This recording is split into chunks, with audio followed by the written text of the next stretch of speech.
Valsa triste, velha valsa. Nas nossas páginas, os meninos começam já no carrossel. Já tá à noite e eles estão trabalhando por lá, né? E aí a gente já queria ler um trecho do livro pra vocês. Certa hora, Ionzinho França manda que o Sem Pernas vá substituir Volta Seca na venda de bilhetes. E manda que Volta Seca vai andar no carrossel. E o menino toma o cavalo que serviu a Lampião. Enquanto dura a corrida, vai pulando, como se cavalgasse um verdadeiro cavalo. E faz movimentos com o dedo, como se atirasse nos que vão na sua frente. E na sua imaginação, os vê cair, banhados em sangue, sobre os tiros de sua repetição. E o cavalo corre, e cada vez mais corre, e ele mata todos, porque são todos soldados ou fazendeiros ricos.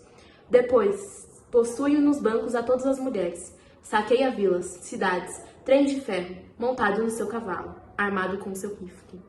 Depois vai o Sem Pernas, vai calado, uma estranha comoção o possui. Vai como um crente para uma missa, como um amante para o seio de uma mulher, um suicida para a morte. Vai pálido e cocheia. Monta um cavalo azul que tem estrelas pintadas no lombo de madeira. Os lábios estão apertados, seus ouvidos não ouvem a música da pianola. Só vê as luzes que giram com ele e prende em si a certeza de que está num carrossel, girando num cavalo, como todos aqueles meninos que têm pai e mãe, e uma casa e quem os beije e quem os ame. Pensa que é um deles, e fecha os olhos para guardar melhor esta certeza. Já nos vê os soldados que o surraram, o homem de colete que ria. Volta Seca os matou na sua corrida. O Sem Pernas vai teso no seu cavalo. É como se corresse sobre o mar para as estrelas, na mais maravilhosa viagem do mundo. Uma viagem como o professor nunca leu nem inventou. Seu coração bate tanto, tanto, que ele o aperta com a mão. Nessa parte a gente pode ver que o Sem Perna, ele meio que deseja a companhia dos pais, porque ele nunca conheceu os pais, então ele deseja que alguém, uma figura, né, adulta, materna e paterna, estivesse ali com ele. Fazendo esses atos que ele faz, ele ainda assim sente essa grande vontade de participar de uma família. E não só isso, mas também fala um pouquinho do Volta Seca e de como ele tem todo aquele momento imaginando. E é uma imaginação meio violenta, mas é uma imaginação. E isso pode retratar bastante de como é a infância deles. Porque eles ainda são crianças, eles ainda são meninos, mas mesmo assim eles estão naquele meio violento. Então esse trecho retrata muito isso, porque a infância deles é a imaginação, são os anseios e desejos que eles ainda têm, mas com toda essa violência, manchado pelo ambiente em que eles já estão inseridos, mesmo sendo tão novos. Depois daí é inserido um novo personagem, que é o Boa Vida. E conta como o Boa Vida traz o padre José Pedro para o meio dos meninos, como ele apresenta todo mundo lá. Basicamente, o Boa Vida é um personagem que não gosta de trabalhar. Ele só rouba lá o que ele tem que roubar, né, pra continuar no grupo. E aí, um dia ele tá andando, ele vê uma igreja e ele entra nessa igreja. E aí, quando ele entra nessa igreja, ele vai em um lugar da igreja que não era pra ele ir, e ele vai tentar roubar. E quando ele tá indo colocar a mão, o padre fala: meu filho, não faça isso. O padre aparece lá pra ele. E pro padre, essa é uma oportunidade dele se aproximar dos capitães da areia. E por que o padre quer fazer isso? Aí traz uma pequena explicação da história do padre, de como ele não é bem tratado lá onde eles estão. E isso por quê? Porque ele não segue muito o que aquele pessoal lá diz, sabe? O que aquele pessoal lá prega. Ele é diferente realmente. Ele tem o anseio de ajudar, o anseio de cuidar dos meninos, de proteger eles, que a maior parte das pessoas não tem. A maior parte das pessoas naquela comunidade veem aquelas crianças e não enxergam crianças, enxergam marginais. A gente também queria ler mais um pedacinho. Porém, seu maior desejo era conhecer os capitães da areia. O problema dos maiores abandonados e delinquentes, que Code não preparava a ninguém em toda a cidade. Era a maior preocupação do padre José Pedro. Ele queria se aproximar daquelas crianças só não para trazê-las para Deus, como para ver se havia algum meio de melhorar sua situação. Pouca influência tinha o padre José Pedro. Não tinha mesmo influência nenhuma, tampouco sabia como agir para ganhar a confiança daqueles pequenos ladrões. Mas sabia que a vida deles era a falta de todo o conforto, de carinho, era vida de fome e de abandono. E se o padre José Pedro não tinha cama, comida e roupa para levar até eles, tinha pelo menos palavras de carinho e, sem dúvida, muito amor no coração. Então, é muito isso. Ele se mostra sendo esse personagem amoroso e carinhoso que realmente quer o bem dos meninos, quer se aproximar deles. E por não falar muito bem, por não ser a pessoa mais inteligente, ele não é bem-vindo na comunidade. E duas coisas que acontecem faz com que ele se afaste mais ainda. Quando ele se torna padre, as beatas de lá chegam nele e começam a querer bajular ele. Ai, meu Jesusinho, ai, como você é lindo, ai, isso, ai, aquilo. Aí ele dá um fora, meio que um fora das beatas e ele fala: vai rezar que vocês ganham mais. Aqui não, querida. Aqui não, querida. E também ele sempre mostra essa vontade, essa missão, ele fala muito disso, essa missão que ele sente que ele tem de ajudar as crianças lá. Tanto que mostra que ele vai ao reformatório, só que ele é expulso de lá. Por quê? Ele chega e fala assim: então, é o seguinte, eu não acho legal essa ideia de bater nas crianças, não acho bacana. O quê? Não bater nas crianças? Você tá louco? Ridículo! É isso.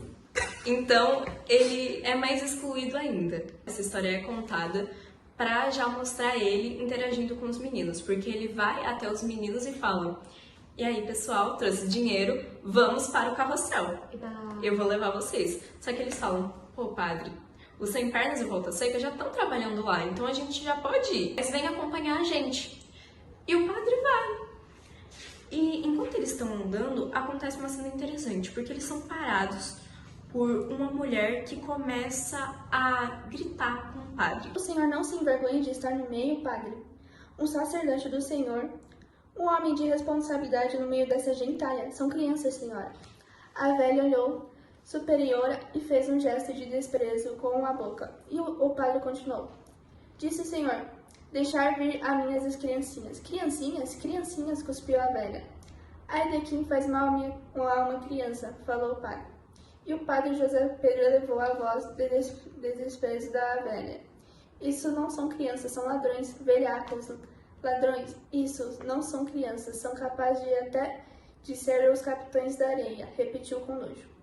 Os meninos fitaram com curiosidade. Só o Sem Pernas que vinha do carrossel, pois Nhãozinho, França já voltara. Ao olhar com raiva, Pedro Bala se adiantou um passo, quis explicar. O padre só quis ajuda, mas a senhora deu um repelão e se afastou. Não se aproxime de mim, não se aproxime de mim, imundície. Se não fosse pelo padre, eu chamava a guarda. Pedro Bala aí riu escandalosamente.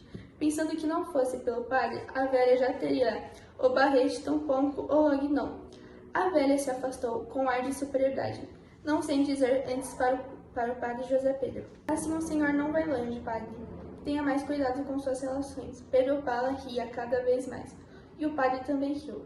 Se bem se sentisse triste pela velha, pela incompreensão da velha, mas o carrossel girava com as crianças bem vestidas, e aos poucos os olhos dos capitães da areia se voltavam para ele e estavam cheios de desejo de andar nos cavalos, de girar com as luzes. Eram crianças. Sim, pensou o padre. É interessante ver como o padre José Pedro representa o bem daquela sociedade, a parte boa da religião, que realmente quer cuidar das crianças, que realmente quer seguir o que diz na Bíblia.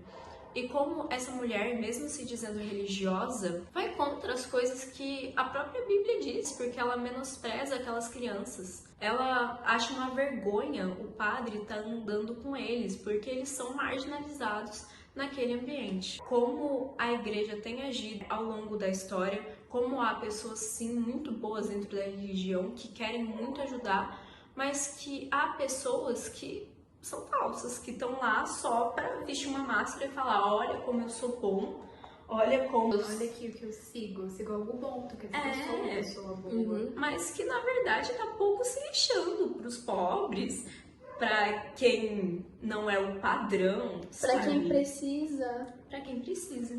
E aí, o capítulo termina com eles admirando aquele carrossel. Começa um novo capítulo que são as docas, que é quando o Pedro Bala e o Boa Vida vão pras docas e eles encontram o João de Adão e a comadre Luzia. Nisso que eles encontram esses dois eles começam a contar pro Pedro Bala como foi a história do pai dele e como ele ficou órfão. O Pedro Bala perdeu a mãe dele quando ele tinha 6 meses e desde então ele foi criado pelo pai, até os 4 anos. O pai dele foi morto com um tiro, porque ele estava em uma greve para conseguir os direitos dele trabalhando lá nas docas. Não só dele, mas de todo mundo que trabalhava lá, e aí ele acabou morrendo nisso daí. E eles falam pro Pedro Bala, olha, seu pai era muito respeitado aqui, era muito amado, morreu tentando ajudar todo mundo aqui, você sempre vai ter um lugar aqui. E que, querendo ou não, mexe muito com o Pedro Bala, a gente consegue ler isso no restante dos capítulos, porque é uma coisa que incomoda muito ele, sabe? Pensar em como o pai dele morreu. E que pra mim diz muito sobre ele, porque essa pessoa mais rígida que se impõe, porque desde pequeno ele tá lá, ele tá sozinho. Imagina uma criança de 4 anos largada, tendo que sobreviver sozinha. Ele não teve referências, ele não teve quem ensinasse ele o certo ou o errado. O certo ou o errado pra ele era o que fazia ele sobreviver ali nas ruas. Então ele não tinha muita consciência.